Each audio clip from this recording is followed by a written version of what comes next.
자, 사랑의 방식이라는 제목으로 함께 말씀을 나누겠습니다. 우리는 지난주에 하나님의 사랑의 대상이 누구인지에 대한 말씀을 나누었습니다. 자, 묻겠습니다. 하나님의 사랑의 대상이 누구입니까? 네, 하나님의 사랑의 대상이 누구예요? 목사님이잖아요. 맞아요, 저예요. 저만 그래요? 아니죠? 네, 여러분 모두가 하나님의 사랑의 대상입니다. 그런 의미에서 우리 옆 사람에게 이렇게 좀 축복해 주실래요? 당신이 하나님의 사랑의 대상입니다. 네, 그걸 조금 우리말로 하면 하나님이 너 사랑하신대. 네. 그렇게는 하기 힘들겠죠? 여러분, 하나님이 여러분을요 사랑하신대요. 우리가 하나님의 사랑의 대상입니다. 그렇다면 하나님 우리를 사랑하시는 이유가 무엇일까요? 두 가지로 나누었는데요. 첫 번째는 하나님께서 사랑이시기 때문입니다. 하나님 이퀄 뭐라고요? 사랑이에요. 하나님 이퀄 사랑입니다. 하나님이 사랑 자체이시기 때문에 그 사랑으로 우리를 사랑하시는 거예요. 그러기에 우리는 하나님이 나를 사랑하지 않는다거나 나는 하나님께 사랑받을 만한 사람이 아니라고 생각해서는 안 됩니다. 하나님은 우리의 조건과 관계없이 하나님 자체가 사랑이시기 때문에 그 사랑으로 우리를 사랑하시는 것이기 때문입니다. 또한 하나님께서 우리를 사랑하시는 이유가 무엇입니까? 하나님이 우리를 지으셨기 때문입니다. 하나님이 사람을 지으신 후에 심히 좋았더라 라고 말씀하셨는데 그것은 자신이 지으신 사람이 만족스러웠다는 증거예요. 여러분도 무언가를 음식을 딱 만들었을 때 맛있다 라고 그렇게 하듯이 하나님도 야 좋다 라고 감탄하시는 거예요. 이것은 곧 하나님께서 우리를 사랑하신다는 증거입니다. 바로 이것이 하나님께서 우리를 사랑하신 두 번째 이유예요. 하나님이 우리를 지으셨기 때문입니다. 그러므로 여러분 절대 잊지 마세요. 어떠한 상황을 마주해도 하나님의 사랑을 의심하지 않기를 바랍니다. 아멘. 다시 한번요. 어떠한 상황을 마주해도 하나님의 사랑을 의심하지 않기를 바랍니다. 아멘. 어떠한 상황을 마주한다 할지라도 하나님의 사랑을 오해하지 않기를 주님의 이름으로 축복합니다. 옆 사람에게도 알려주세요. 하나님은 당신을 사랑하십니다. 좀 더 큰 목소리로 해주세요. 안 들릴 것 같네요. 다시 한번 하나님이 당신을 사랑하십니다. 우리 말레이시아에서 온 우리 김은영 집사님, 우리 유연희 회원이 하나님 여러분을 사랑하세요. 여러분, 하나님께서 우리를 너무너무 사랑하세요. 그러니까 어떤 상황에서도요, 하나님 나를 사랑하지 않을까? 나는 하나님께 사랑받을 만한 사람이 못 돼 라는 생각 이제는 머릿속에서 어떻게 해야 돼요? 지워야 돼요. 지우개가 있으면 빡빡 지워야 돼요. 자, 그런데요, 하나님이 사람을 사랑하시는데 문제가 생겼어요. 첫사람 아담과 하와가 하나님이 먹지 말라 하신 선악과를 먹었습니다. 그로 인해 죄가 세상에 들어왔고 그때부터는 걷잡을 수 없을 만큼 죄가 번져가기 시작했어요. 우리 삶이 고달프고 세상의 수많은 사건과 사고가 끊이지 않는데 이 모든 것의 원인이 바로 죄입니다. 그리고 죄로 인해 발생한 가장 치명적인 일은 하나님과 우리와의 관계가 단절되었다는 것이에요. 하나님이 사람을 지으셨을 때만 해도 심히 좋았다라고 자평하셨는데 죄로 인해 그 관계가 깨진 거예요. 깨진 정도가 금이 간 정도가 아니고요. 완전히 산산조각이 나버렸습니다. 이것을 성경은 다양하게 표현하고 있는데요. 에베소서에서는 우리를 가리켜서 본질상 진노의 자녀라고 말하고 있습니다. 자, 에베소서 2장 3절입니다. 함께 읽습니다. 전에는 우리도 다 그 가운데서 우리 육체의 욕심을 따라 지내며 육체의 마음이 원하는 것을 하여 다른 이들과 같이 본질상 진노의 자녀이었더니, 본질상 진노의 자녀였다는 말은요, 태어날 때부터 하나님의 진노를 받을 수밖에 없는 존재였다라는 뜻이에요. 그뿐만이 아닙니다. 로마서에서는 우리를 가리켜서 원수라고 지칭하기도 했어요. 함께 읽겠습니다. 곧 우리가 원수 되었을 때에 그의 아들의 죽으심으로 말미암아. 자, 우리가 원수 되었을 때에 예수 그리스도께서 죽으셨다는 거예요. 이처럼 죄는 하나님과 우리와의 관계를 완전히 부숴버렸어요. 완전히 단절시켰습니다. 여러분, 이 정도 깨어진 관계는요, 회복하기가 거의 불가능해요. 여러분들의 상황을 한번 생각해 보시겠어요? 원수처럼 여기는 사람이 혹시 있다면 그 사람을 한번 생각해 보세요. 남편은 말고요. 여러분, 내가 원수처럼 여기는 사람이 있다면 그 사람과의 관계를 회복하는 것이 어떨까요? 너무너무 어렵지 않겠습니까? 근데 어려운 것도 어려운 거지만 솔직한 마음은 뭐예요? 회복하고 싶지 않은 마음이에요. 꼴도 보기 싫은 마음이에요. 그것이 원수를 대하는 우리의 솔직한 마음입니다. 하지만 주님이 원수를 사랑하라 하셨으니 차마 그렇게는 못하고, 우리가 못하지만 본래 원수를 대하는 사람의 마음은 그런 거예요. 그 정도로 깨진 것이 원수와의 관계입니다. 그러다 보니 회복된다는 것은 거의 불가능해요. 하지만 우리 하나님 참 끈기가 있는 분이시죠. 본질상 진노의 자녀였고 하나님의 원수였던 우리를 향한 하나님의 사랑은 여전했습니다. 그분은 포기하지 않으셨어요. 이것이 하나님은 이퀄 뭐다? 사랑이다 라는 공식이 성립할 수밖에 없는 이유예요. 그래서 그 사랑으로 하신 일이 뭐예요? 당신의 독생자를 세상에 보내신 것입니다. 자, 9절 상반절 함께 읽습니다.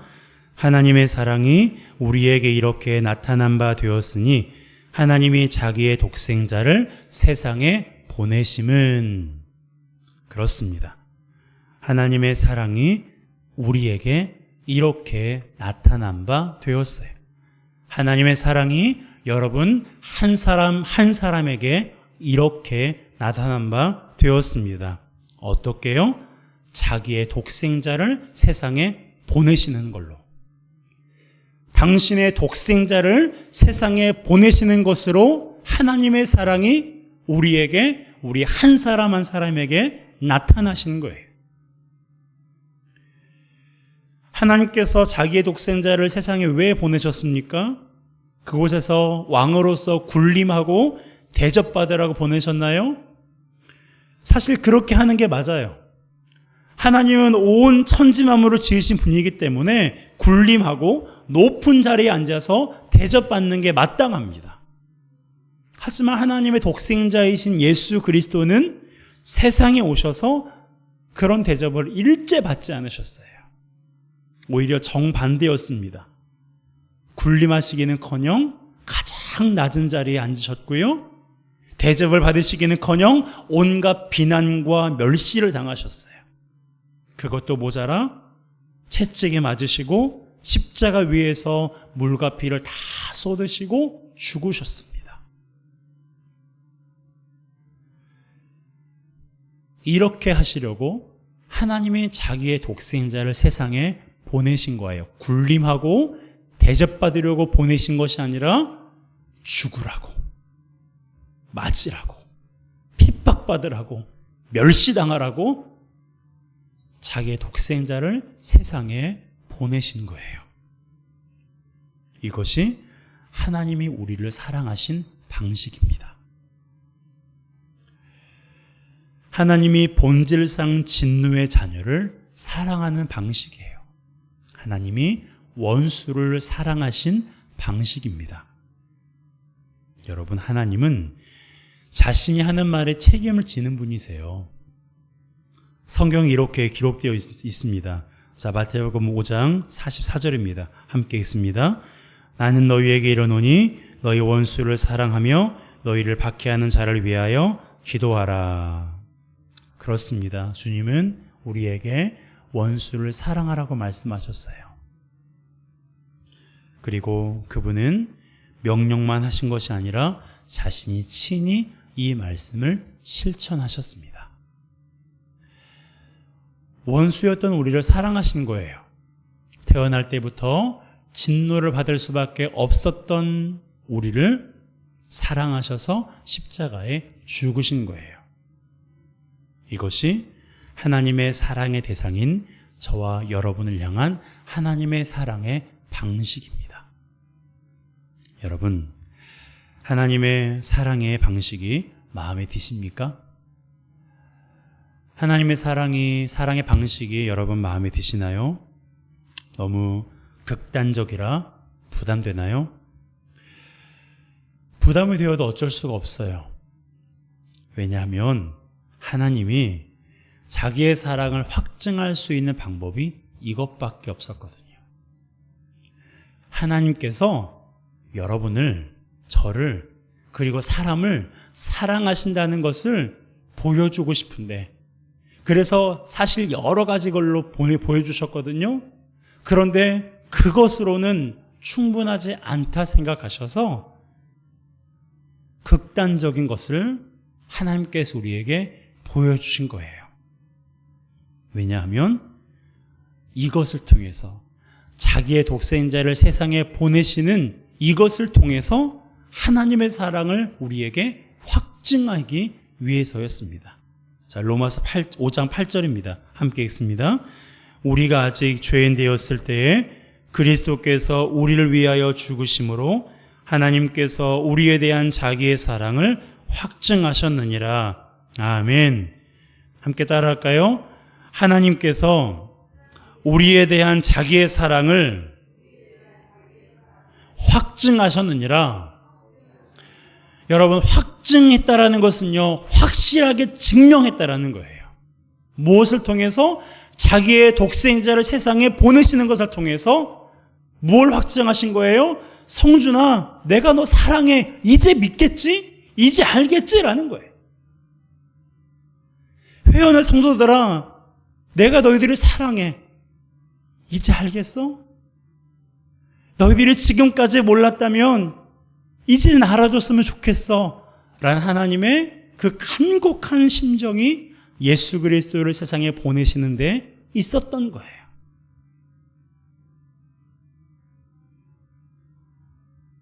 여러분, 하나님은요, 천지 만물을 통해서 우리를 사랑하신다는 것을 보여주셨어요. 오늘 아침에 많이 추우셨죠? 이 추위도 하나님이 주신 거고요. 겨울이 지나고 따뜻한 봄이 오는 것도 하나님이 주신 거예요. 오시다가 무엇을 보았습니까? 눈을 보셨나요? 나무를 보았나요? 구름을 보았나요? 새를 보았나요? 사람들을 보았습니까? 그것이 하나님의 창조의 작품이에요. 하나님은 그러한 것들을 통해서 내가 너희들을 사랑해라는 것을 보여주셨어요. 뿐만 아니라 성경에 보니까 하나님은 선지자들을 보내셔서 죄를 범하고 있는 사람들에게조차도 하나님이 여전히 사랑하고 계시다는 것을 알려주셨어요. 우리가 의식하지 않아서 그렇지, 조금만 눈을 들어서 세상을 바라보고 또한 나의 삶을 들여다보면 하나님이 나를 사랑하신다는 증거가 한두 개가 아니에요. 그런데 하나님은 이미 그러한 것들을 통해서 우리를 사랑하신다고 말씀하셨음에도 불구하고 그것도 모자라 어떻게 하셨어요? 자기의 독생자를 세상에 보내시는 일을 통해서 봤지? 내가 너희들을 이렇게 사랑해. 하나님은 우리에게 확증하신 거예요. 그러므로 하나님이 우리를 사랑하신다는 걸 조금도 의심하거나 오해하지 않기를 주님의 이름으로 축복합니다. 하나님이 여러분을 사랑하십니다. 무지하게 사랑하십니다. 엄청나게 사랑하십니다. 그렇다면, 하나님이 우리를 이렇게 사랑하시는데, 그렇다면 이제 우리 차례예요. 사랑은 쌍방이 돼야 돼요. 제가 예전에 짝사랑했던 얘기를 여러분들에게 종종 했던 적이 있는데, 짝사랑은 아픈 법이에요. 하나님도 아프세요. 사랑은 쌍방일 때 아름다운 거예요. 사랑은 쌍방일 때 지속 가능한 겁니다. 자, 그렇다면 하나님이 우리를 사랑하시니 이제 우리 차례예요. 우리가 고백해야 될 차례입니다.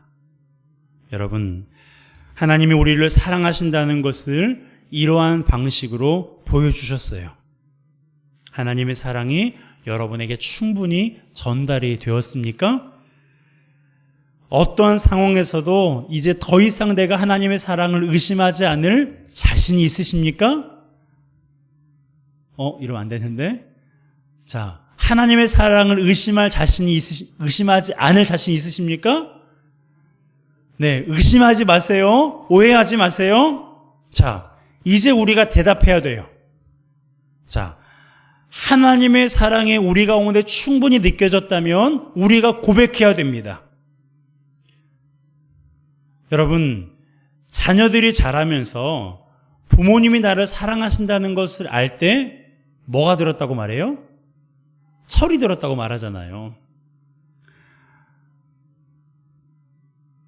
그러면 자녀들이 철이 들었다고 생각하잖아요. 그러면 그때 자녀들의 태도가 어떻게 변합니까? 100% 만족스럽지 않으시겠지만 대부분은 부모님의 마음을 조금이나마 이제 헤아리게 되고요. 부모님께 감사한 마음을 가지고 그 마음을 표현하려고 해요. 그것이 부모의 사랑에 철든 조금이나마 알게 된 자녀가 취하는 모습입니다. 우리가 하나님을 향해서도 마찬가지예요. 우리가 그분이 나를 사랑하신다는 것을 확실히 알게 되었다면, 영적인 철이 들었다면 하나님께 어떻게 해야 돼요? 감사한 마음을 가지고 그 마음을 표현해야 돼요. 자, 그 노력이 뭘까요? 그 노력이 바로 하나님의 말씀을 지키는 거예요. 요한복음 14장 15절입니다. 함께 읽겠습니다. 너희가 나를 사랑하면 나의 계명을 지키리라. 다시 한번요. 너희가 나를 사랑하면 나의 계명을 지키리라. 아멘. 자, 너희가 나를 사랑하면 나의 계명을 지킨다라는 거예요. 하나님의 계명을 지키는 것, 하나님의 말씀을 지키는 것, 그것은 곧 하나님을 사랑한다는 표시라는 거예요. 그분의 말씀을 지킬 때 비로소 우리가 하나님을 사랑한다고 말할 수가 있는 거예요. 내가 하나님을 사랑한다고 말하면서 그것이 말뿐이라면 그것은 좀 생각해 봐야 돼요. 하나님을 내가 정말로 사랑하고 있는지 그렇지 않은지를 스스로 돌아봐야 돼요. 다른 사람에게 말할 필요가 없어요. 나만 생각하면 돼요. 그러므로 하나님이 나를 사랑하신다는 것을 안다면 말뿐인 감사가 아닌 진실한 감사를 말씀을 지키는 것으로 표현해야 돼요. 그것이 우리가 하나님의 사랑에 반응하는 우리의 사랑의 방식입니다. 하나님께서 자기의 독생자를 세상에 보내시는 것을 통해서 우리를 향한 사랑의 방식을 취하셨다면 우리는 말씀을 지키는 것으로 하나님, 내가 주님을 사랑해요 라는 것을 표현하는 방식이에요. 다른 건 필요 없어요.